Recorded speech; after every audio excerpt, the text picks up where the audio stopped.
واتبعوا النور الذي أنزل معه أولئك هم المفلحون صدق اللہ العظیم۔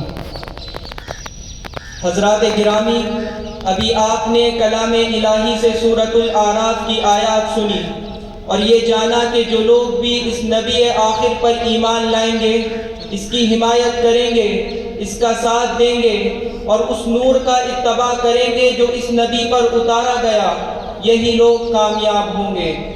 ان آیات کے نازل ہونے کا پس منظر یہ ہے کہ جب حضرت موسیٰ علیہ السلام بنی اسرائیل کو لے کر مصر سے نکلے ہیں اور اس کے بعد یہ مرحلہ آیا کہ اللہ تعالیٰ نے حضرت موسیٰ علیہ السلام کو کوہ طور پر طلب فرمایا تورات عطا کرنے کے لیے۔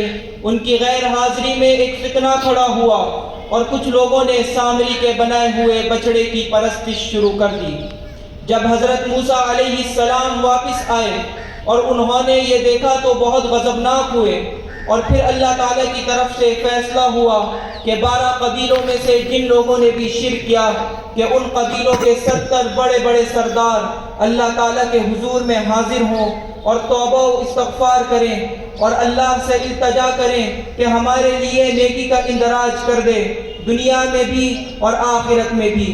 اللہ تعالیٰ کی طرف سے جواب ملا، دیکھو عذاب تو میں جس کو چاہوں گا دوں گا، لیکن میری خاص رحمت ہے ان لوگوں کے لیے جو میرے نبی آخر پر ایمان لائیں گے۔ وہ جب آئیں گے نیکی کا حکم دیں گے، بدی سے روکیں گے، پاکیزہ چیزوں کو حلال قرار دیں گے، نوع انسانی پر جو بوجھ اس وقت ہوں گے ان کو اتاریں گے۔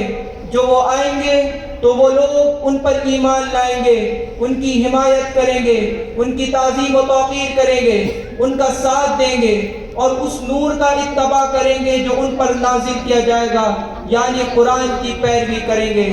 وہ ہوں گے جو فلاح پانے والے ہوں گے۔ میری خصوصی رحمت سے ایسا ان لوگوں کو ملے گا۔ میری دعا ہے اے اللہ ہم سب کو ان لوگوں میں شامل فرما جو تیرے نبی کے ساتھ تعلقات کے ان 4 تقاضوں کو پورا کر سکیں۔ اب ان شرائط پر غور کیجئے۔ پہلی چیز ہے ایمان۔ ایمان کے 2 درجے ہیں، ایک ہے قانونی ایمان، کلمہ پڑھا اور دائرہ اسلام میں داخل ہو گئے، لیکن یہ زبانی کلامی ایمان سیرت و کردار پر اثر انداز نہیں ہو سکتا۔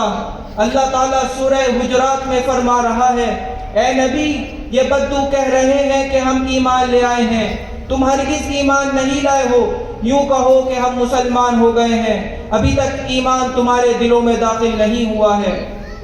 حضرت عبداللہ بن عمر بن عاص رضی اللہ عنہ سے مروی ہے، دیکھو تم میں سے کوئی شخص مومن نہیں ہو سکتا جب تک کہ اس کی خواہش نفس اس شریعت کے، اس ہدایت کے تابع نہ ہو جائے جو میں لے کر آیا ہوں۔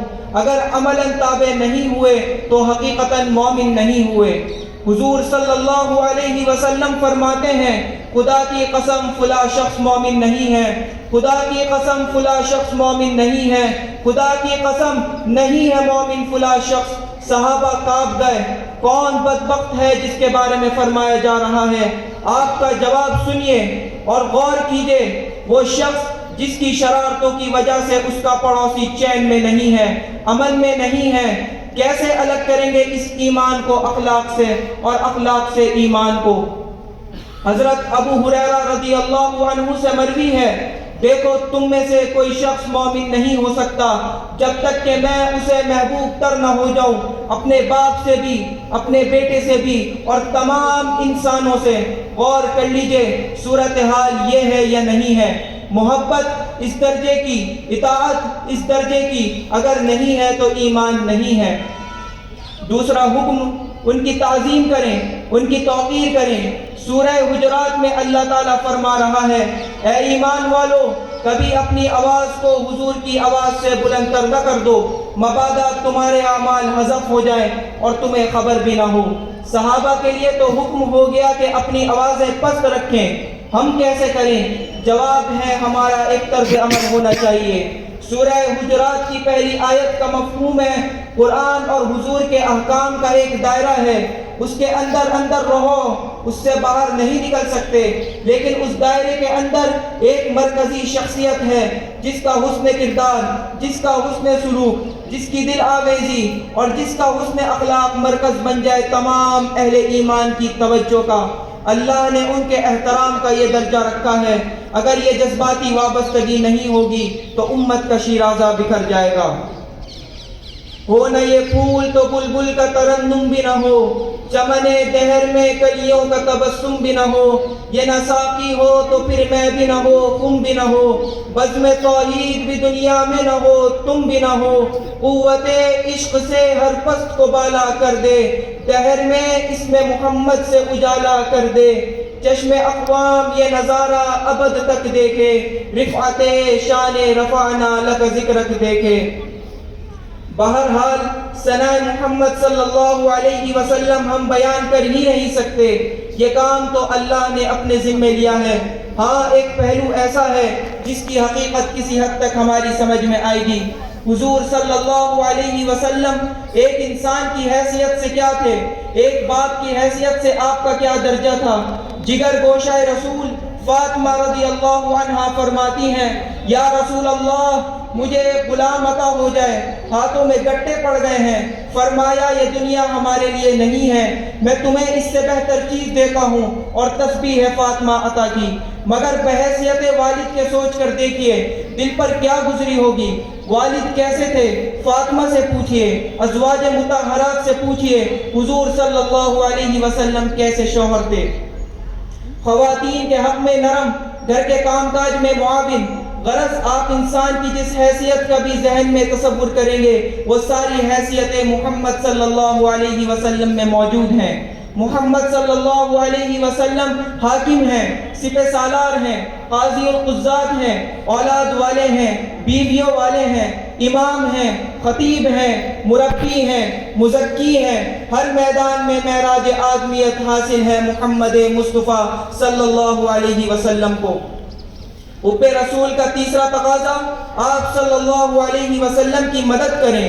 حضور صلی اللہ علیہ وسلم انتہائی غیور تھے، انہیں ذاتی کاموں کے لیے مدد درکار نہیں تھی، مدد ان کے مشن کی تکمیلیت کے لیے درکار تھی، کیونکہ نبوت و رسالت کا سلسلہ اپنے عروج کو پہنچ کر مکمل ہونا تھا۔ حضرت آدم علیہ السلام سے شروع یہ سلسلہ رسول کامل صلی اللہ علیہ وسلم تک آتے آتے نظام زندگی بن کر قائم ہونا تھا۔ اس نظام کو قائم رکھنے کے لیے محمد صلی اللہ علیہ وسلم کا انقلابی مشن تھا، اس میں معاون بننا تھا، دین حق کے نفاذ میں معاونت کرنی تھی، اور نفاذ کے بعد نور الہی، کلام الہی یعنی قرآن کا اتباع کرنا تھا، اور ان راستوں پر چلنا تھا جن پر انسانیت کا ایک سچا بہی خواہ ہمارا ہادی اور رہبر تھا۔ اس ہادی برحق کی ہدایت سے معاشرے میں توازن، عدل، مساوات، انصاف، نیکی، بھلائی اور ہمدردی کی قدریں پھیل گئیں۔ محمد صلی اللہ علیہ وسلم کے نام مبارک کا ورود ہمارے لیے سرچشمہ ہدایت ہے۔ آپ صلی اللہ علیہ وسلم کی زندگی کے ان اقدامات اور تعلیمات کا ذکر آج کی محفل میں کیا جائے گا، جو چراغ ہدایت کی وہ کرنیں ہیں جن کی ذو فشانیوں سے نسل آدم کی آنکھیں خیرہ ہیں۔ کسی بھی قوم کے رہنما کا یہ وہ انقلابی کارنامہ ہے جس کی نظیر تاریخ عالم میں دوسری نہیں ہے۔ ریاست، حکومت، مذہب، معاشرت، ہر پہلو کو عروج کمال تک پہنچا دیا، دنیا کو نئی تہذیب، نیا تمدن، نیا نظام اور ایسی روشنی دی کہ مفکرین نے تاریخ کا دائرہ موڑنے والے انسانوں کی فہرست میں آپ صلی اللہ علیہ وسلم کو پہلا مقام دیا۔ ایک امریکی دانشور مائیکل ہارٹ اپنی کتاب دی 100 میں تاریخ کا دائرہ بدلنے والی 100 ہستیوں میں سرکار دو عالم صلی اللہ علیہ وسلم کے بارے میں لکھتا ہے اور کہتا ہے He was the only man in the history who was supremely successful on both religion and secular levels.